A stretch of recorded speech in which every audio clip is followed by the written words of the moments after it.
नमस्कार, welcome to career 247। मैं हूं प्रशांत धवन। नाउ एक एक करके यूएसए आज के समय दुनिया के जो बड़े ऑयल प्रोड्यूसर्स हैं सबको टारगेट कर रहा है। चाहे ईरान हो, रशिया हो, और अब वेनेजुएला की बारी लगता है कि आ ही गई है। यहाँ पे आप देख पाओगे पूरी दुनिया आज के समय इस बात पर चर्चा कर रही है। ये न्यूयॉर्क टाइम्स का मैं आपको आर्टिकल दिखा रहा हूँ। Is Trump administration building up to a military confrontation with Venezuela? क्या डोनाल्ड ट्रंप अमेरिकी मिलिट्री को लड़वाने वाले हैं वेनेजुएला से? और ऑब्वियसली बात है, देखिए, अमेरिका की मिलिट्री वेनेजुएला से टकराएगी। जीत तो बहुत ही जल्द यूएसए की हो जाएगी, मगर वेनेजुएला को कब्जा कर रखना यूएसए के लिए बहुत ही मुश्किल हो जाएगा। इसीलिए डोनाल्ड ट्रंप ने अपनी नेवी तो भेज दी है, और यूएसए की नेवी ने इस वक्त वेनेजुएला को घेर लिया है। आप देखोगे अमेरिकन मीडिया, फ्रेंच मीडिया इसको एक्सटेंसिवली कवर कर रहा है। ये एक मेजर जियोपॉलिटिकल डेवलपमेंट है कि पेंटागन को ऑर्डर दे दिए गए हैं कि वेनेजुएला को घेर लो। कभी भी डोनाल्ड ट्रंप ने अगर ग्रीन सिग्नल दे दिया कि अटैक करना शुरू कर दो, आप सडनली देखोगे वेनेजुएला में ड्रग गैंग्स को मारने के नाम पर ना यूएस एक तख्ता पलट का ऑपरेशन स्टार्ट कर देगा। नाउ वेनेजुएला के बारे में अगर आप सोचेंगे तो इमीडिएटली आपके माइंड में आएगा, अरे यहाँ पे तो वो बहुत ही फेमस लीडर है ना, निकोलस मदुरो। यहाँ पे आप देख पाओगे ये आदमी आज के समय वेनेजुएला का प्रेसिडेंट है। यूएसए के हिसाब से ये आदमी गलत तरीके से इलेक्शन करवाता है वेनेजुएला में, और यूएस इसको, निकोलस मदुरो को, वेनेजुएला का प्रेसिडेंट मानता भी नहीं है। और सबसे अजीब बात देखिए, यूएसए की सरकार ने निकोलस मदुरो के अरेस्ट पर ना $50 मिलियन का इनाम रखा है। $50 मिलियन होते हैं करीब, रफली आप कह लीजिए 440 करोड़ रुपए, इंडियन रुपीस की मैं बात कर रहा हूं। ये इनाम मिलेगा अगर कोई आदमी निकोलस मदुरो को अरेस्ट कर ले। मगर निकोलस मदुरो को अरेस्ट करना वेनेजुएला में बहुत ही मुश्किल काम है, क्योंकि निकोलस मदुरो देख रहे हैं कि उनका देश वेनेजुएला खतरे के सामने खड़ा है। यूएसए धीरे धीरे अपनी बैटल शिप्स, वॉरशिप्स, सबमरीन्स ये सब भेज रहा है वेनेजुएला के आसपास। कभी भी आक्रमण हो सकता है। इसलिए निकोलस मदुरो ने 4.5 मिलियन, मतलब के 45 लाख जो नागरिक हैं वेनेजुएला के, उनको बोल दिया है कि जल्द से जल्द मिलिट्री ड्यूटी के लिए तैयार हो जाओ। इनमें से कई लोग सिविलियंस हैं, इनको टेम्परेरी बेसिस पे बनाया जाएगा आर्मी सोल्जर, हथियार पकड़ा दिए जाएंगे। और निकोलस मदुरो को उम्मीद ये है कि एक बड़ी सेना के साथ ये यूएसए को पुश बैक कर पाएंगे, या फिर डोनाल्ड ट्रंप को ये संकेत दे देंगे कि निकोलस मदुरो को वेनेजुएला में खत्म करना बहुत ही ज्यादा मुश्किल हो जाएगा। अब यहाँ पे आप मुझसे एक सवाल पूछ सकते हैं, मगर अचानक से ऐसा क्या हो गया? यूनाइटेड स्टेट्स ऑफ अमेरिका, जो ईरान में लग रहा था कि उलझ जाएगा बिकॉज ऑफ इसराइल, ये लोग वेनेजुएला की तरफ अपनी नौसेना भेज रहे हैं। ऐसा क्या हो गया? वेल, यहाँ पे आपको समझना होगा, ये डोनाल्ड ट्रंप का प्लान 2017 से है। डोनाल्ड ट्रंप पहली बार यूएसए के प्रेसिडेंट बने थे 2017 में। 2021 तक ये यूएसए के प्रेसिडेंट रहे थे। उस वक्त भी आप अगर देखो तो निकोलस मदुरो के अगेंस्ट डोनाल्ड ट्रंप ने बहुत सारे स्टेप्स उठाए थे, और ट्रंप ने ये कहा था कि बिल्कुल निकोलस मदुरो की सरकार को कभी भी यूएस बर्दाश्त नहीं करेगी। अब डोनाल्ड ट्रंप वापस आ चुके हैं। अब ट्रंप फिर से यहाँ पर कोशिश ये कर रहे हैं कि कोई एक रीजन लगा करना वेनेजुएला में या तो यूएस मिलिट्री बिल्कुल इंटरवेंशन करके एरिया कब्जा ले, या तो ये निकोलस मदुरो को हटा देंगे as the president of Venezuela. Now ये सब किया जाएगा ये बोलकर कि देखो, डोनाल्ड ट्रंप तो ना बस ड्रग्स के अगेंस्ट है।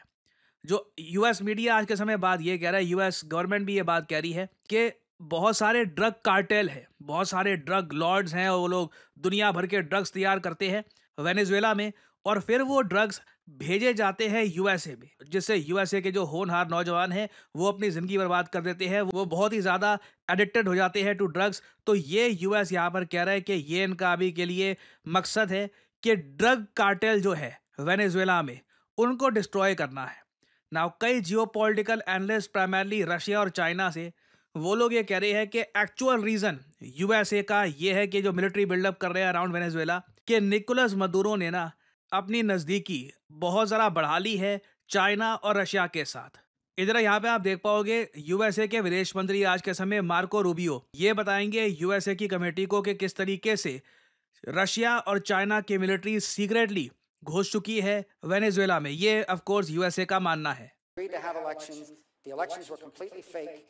They leveraged migration against us to get those concessions, and now they have these general licenses where companies like Chevron are actually providing billions of dollars of money into the regime's coffers. and the regime kept none of the promises that they made. So all that needs to be re-explored. Because in Venezuela, you have the Russian presence, you have a very strong Iranian presence. The Iranians, in fact, are exploring, or in fact are beginning to build drone factories. now ये एक और बड़ा आरोप है कि ना सिर्फ Russia, China, even Iran भी ड्रोन फैक्ट्री बनाने वाला है वेनेजुएला में। और साथ ही साथ उन्होंने यहाँ पर यह भी कहा कि वेनेजुएला के सारे जो इलेक्शंस हैं ये फर्जी थे और सब कुछ वहाँ पे खराब हो रहा है। For the manufacture of Iranian drones in our own hemisphere. Not to mention the long practice of the Venezuelan regime of providing real but illegitimate passports to operatives for Hezbollah in our own hemisphere. और साथ ही साथ ये भी कह दिया कि Hezbollah के जो कोई ऑपरेटिव्स हैं उनको भी वेनेजुएला सपोर्ट कर रहा है। बेसिकली सारे आरोप यूएस लगा चुका है वेनेजुएला पे। एक अलग से इनकी रिपोर्ट आई थी, वहाँ पे ये भी कहा गया कि चाइना की सीक्रेट सर्विस एजेंसी बहुत ज़्यादा एक्टिव है आज के समय वेनेजुएला में। नाउ ये सब तो देखिए यूएस की ऑफिशियल बात है। अब मैं आपको एक खास वीडियो दिखाता हूँ, आप देख के हंस पड़ोगे। ये वीडियो 2024 की है। उस वक्त डोनाल्ड ट्रंप प्रेसिडेंट बने थे नहीं, ये अपना कैंपेन चला रहे थे। तो एक कैंपेन चलाते टाइम अब ट्रंप जब फ्लो में बात करते हैं तो काफ़ी बार सच भी मुंह से निकल जाता है। तो ट्रंप ने एक जगह ये बोल दिया कि वेनेजुएला से हम लोग ऑयल परचेज कर रहे हैं। मैं होता मिलिट्री भेज देता, अब तक सारा ऑयल उनका हमारा होता। क्योंकि आप अगर देखो साउथ अमेरिका में, इवन परहैप्स दुनिया में, कई एस्टिमेट्स क्लेम करते हैं कि जो एक्चुअल ऑयल रिजर्व सबसे ज़्यादा दुनिया में कहीं पर है तो वो वेनेजुएला में। और यहाँ पे आप देखोगे 2024 की एक वीडियो मैं आपको दिखा रहा हूँ जहाँ पे ट्रंप कहेंगे कि वेनेजुएला के सारे ऑयल पर यूएसए का कब्जा होता। How about we're buying oil from Venezuela? When I left, Venezuela was ready to collapse. We would have taken it over. We would have gotten all that oil. It would have been right next door. अब ये बड़ी अजीब उन्होंने बात बोली है कि Trump जब थे तब वेनेजुएला कोलैप्स करने वाला था, तो वेनेजुएला का जो सारा ऑयल है ये यूएस ले जाता। वियर्ड स्टेटमेंट, मैं यहाँ पर यही बोलूँगा। और अभी आज के समय देखिए वेनेजुएला बहुत ज़्यादा इस वक्त एज पे है। निकोलस मदुरो की हेल्प करने के लिए बताया जा रहा है व्लादिमीर पुतिन और ज़्यादा सोल्जर्स सीक्रेटली भेज रहे हैं वेनेजुएला में। आज से 6 साल पहले ही द गार्डियन ने रिपोर्ट किया था कि रशियन सोल्जर्स ने मिलिट्री बेसिस बनाने स्टार्ट कर दिए हैं इन वेनेजुएला।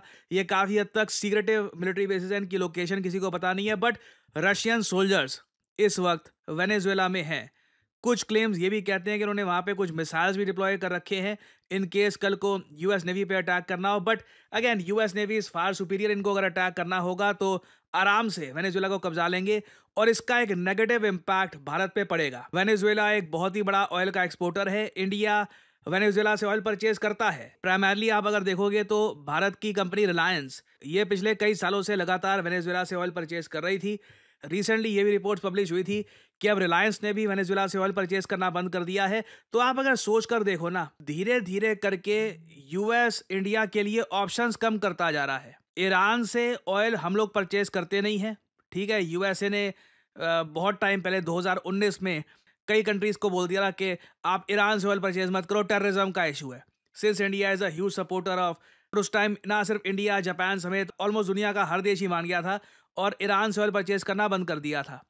वेनेजुएला में लग रहा है कि यूएसए ड्रग्स को ख़त्म करने के नाम पर एक बड़ा मिलिट्री ऑपरेशन करने वाला है, या फिर कुछ ना कुछ यूएस करेगा यहाँ पे। इतनी बड़ी डिप्लॉयमेंट के बाद खाली हाथ तो लगता नहीं है वो वापस जाएंगे। फिर रशिया से ऑलरेडी यूएस कह रहा है कि ऑयल परचेज मत करो। सो अगेन जो ऑप्शंस हैं भारत के ये लगातार लिमिट किए जा रहे हैं। होपफुली मैं यही कहूँगा कि कोई स्मॉल स्केल मिलिट्री कॉन्फ्लिक्ट ना हो जाए, नहीं तो इससे दुनिया भर में जो कच्चे तेल के दाम है ये स्पाइक कर जाएंगे और इससे दुनिया भर में इन्फ्लेशन आएगी। वेनेजुएला में क्या हो रहा है इस पर मैं इसको प्रॉपरली ऑब्जर्व कर रहा हूँ।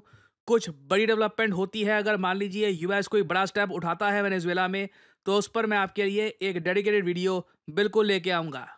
और फाइनली यहाँ पे मैं आपसे एक सवाल पूछूंगा, वो कौन सा प्लैनेट है जहाँ पर रिसेंटली नासा ने एक नया मून यानी कि नेचुरल सैटेलाइट डिस्कवर करी है। हम सोचते हैं कि हमने हमारा जो सोलर सिस्टम है वो तो अच्छे से स्कैन कर लिया है, सब कुछ ढूंढ लिया है, मगर आज भी ऐसे ग्रह हैं जिनके मून, उनके नेचुरल सैटेलाइट ढूंढे जा रहे हैं। बताइए वो कौन सा ग्रह है जिसका एक मून, 29th मून या नेचुरल सैटेलाइट नासा ने रिसेंटली खोज निकाला है। ये है यहाँ पे आपकी ऑप्शंस, जुपिटर, नेपच्यून, यूरेनस या सैटर्न। कमेंट सेक्शन में करिए उत्तर।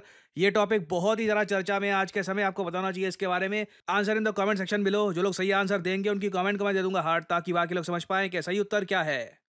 नाउ जनरेटिव एआई के बारे में मैं एक ही बात बोलूंगा, इट इज ऑसम। आप उससे कुछ भी क्रिएट कर सकते हो, और जब मैं बोलता हूं कुछ भी, आई मीन एनीथिंग। आप अपना खुद का एक फिक्शनल कैरेक्टर बना सकते हो एक प्रॉम्प्ट डालकर, और ना सिर्फ इस कैरेक्टर की इमेज, आप इसको मूव करा सकते हो, आप इसी कैरेक्टर को दिखा सकते हो वेरियस पोजीशंस में, आप ट्रेन कर सकते हो अपने एआई को एक स्टोरी बनाने के लिए, and you can create anything for the world. इसलिए आज के समय कंपनीज सिर्फ डिग्री नहीं देख रही, डिग्री के साथ साथ वो लोग ये भी देख रहे हैं कि क्या ये आदमी जनरेटिव एआई को प्रॉपरली समझता है। क्योंकि आप अगर जनरेटिव एआई को प्रॉपरली अगर यूज कर सकते हो तो जॉब मार्केट में आप अलग ही दिखोगे। Your chances of getting employed increase tremendously. कई स्टडीज तो हमको ये भी बताती है कि अगर एक आदमी जॉब ढूंढने के लिए जाता है आर्टिफिशियल इंटेलिजेंस की स्किल्स के साथ, तो उसको 28 से 30% हायर सैलरी मिलती है कंपेयर टू अदर्स। तो अगर आप बहुत ही जल्द जॉब ढूंढने के लिए जाने वाले हैं, जॉब मार्केट को एंटर करने वाले हैं, you should have generative AI skills. इससे आपको एक डेफिनेटिव एज मिलती है, आपका रेज्यूमे अलग ही दिखता है। और ऑल्दो आप अगर मार्केट में जाओगे तो जनरेटिव एआई सिखाने वाले आपको बहुत सारे कोर्सेज मिल जाएंगे, मगर ज़्यादातर जो ये कोर्सेज हैं इनमें प्री रिकॉर्डेड लेक्चर होंगे जो एक बार को आप देख सकते हो। उसके बाद कोई आपका क्वेश्चन है, कुछ क्वेरी है, ये रिजॉल्व हो पाएगी नहीं हो पाएगी इसकी कोई गारंटी नहीं है। जबकि करियर 247 में हम आपको प्रोवाइड करते हैं अपने जनरेटिव एआई कोर्स में 130 घंटे की instructor led live virtual training, जहां पे आप सवाल पूछ सकते हैं, कुछ आपको चीज नहीं समझ आ रही, आप ओपनली पूछ सकते हैं, समझ सकते हैं कि प्रॉम्प्ट कैसे डालते हैं, खुद की प्रॉम्प्ट लाइब्रेरी कैसे बनाते हैं। देखिए, generative AI is not just about prompt डाल दिया चलो हो गया। आपको यहां पर यह सीखना होगा कि एआई मॉडल ट्रेनिंग कैसे होती है, डिप्लॉयमेंट कैसे की जाती है, AI for data and enterprise solutions कैसे किया जाता है, ताकि आप कॉर्पोरेट वर्ल्ड के लिए तैयार हो पाए। तो आपको यहां पर करना क्या है, सिंपली जो वीडियो आप देख रहे हैं इसके कमेंट सेक्शन में जाओ। कमेंट सेक्शन में आपको ये लिंक मिल जाएगा, batch starts on 23rd, enrol now पर। यहाँ पे इस लिंक पर करिए क्लिक, और यहाँ आप परचेज कर सकते हैं करियर 247 का जनरेटिव एआई कोर्स। आपको अभी क्या करना है, यहाँ पर अपना नाम डालिए, ईमेल, फोन नंबर, जो डिस्काउंट कोड है यहाँ पर PD10 ऑफ कोर्स ये डालिएगा, ताकि तभी आपको डिस्काउंट मिलेगा, नहीं तो you won't get the discounted price. कुछ 1-2% लोग होते हैं वो कभी कभी कोड लगाना भूल जाते हैं, and because of that they have to pay the whole price. So use the code, get the proper discount. Career 247 की तरफ से आपको कॉल आएगा, and then you can make your purchase and you can start your journey in the generative AI course. इस course के लिए देखिए कुछ ऐसा नहीं है एज वगैरह, you can do this course at any as. हालांकि प्रेफरेबल रहेगा जितने आप यंग हैं, जितने आप अभी अपना करियर स्टार्ट कर रहे हैं, तब आप ये स्किल्स एक्वायर कर लेंगे। It will help you a lot later on in your career. याद रखिएगा, आज का ज़माना सिर्फ डिग्री का नहीं है, आपके पास स्किल्स भी होनी चाहिए to get the job that you want. So use the code PD10 and get the maximum discount. इसी नोट के साथ यह है वीडियो का अंत। Thank you for listening, and as I always say, may the gods watch over you.